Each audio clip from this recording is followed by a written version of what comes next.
Although we go 5 months without flying over the winter, and it's kind of like riding a bike. You get back in, and it's like you get back on a bike. You may not ride it the way you did when you were you're riding it all the time, but you haven't forgotten how to do it. Besides, 90% of piloting is judgment anyway, so if you just exercise cautious judgment, the actual skills are not much of an issue. Well, I drove tractor trailer for 30 years and I was an instructor, so I figure I have some perspective. I don't think I'm any natural born this or that, but I think once I get into it, I probably won't be able to get my foot out of it, you know? Could be. Get rid of the dogs, then you could afford it. Actually, we just had the one dog. That was an adoption. Even then, people spend so much money on those. Well, right now we've got a camper. Yeah. A couple more years, the house will be paid for. Where do you live? Just north of Philadelphia, Knox County. North Wales?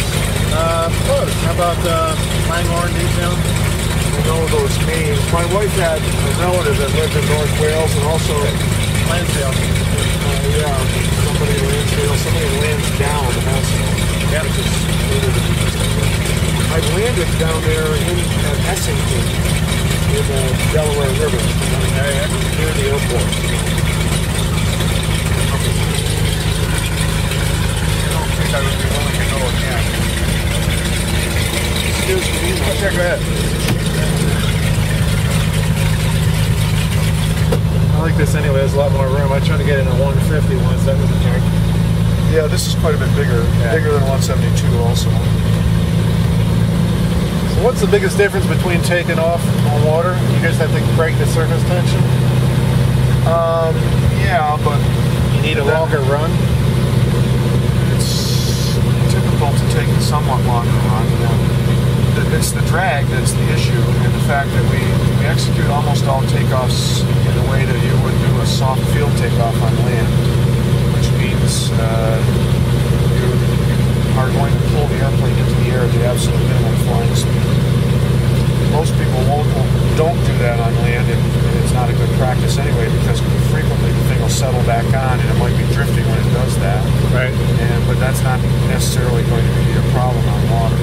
You ever find you have to lift one ski up to break that and get yourself off the water? Well, we often do it because it's faster. Saying you have to is only an issue. You misjudged and you're running out of room. Then you should stop and start over again. That's a good point. And I have reported many hundreds of takeoffs. That's good. That means you're not proud. You're an idiot.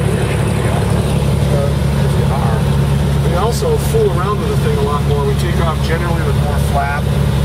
We'll trim it during the takeoff run, and we won't need to do much today. See, I got a Blue Cross to the left.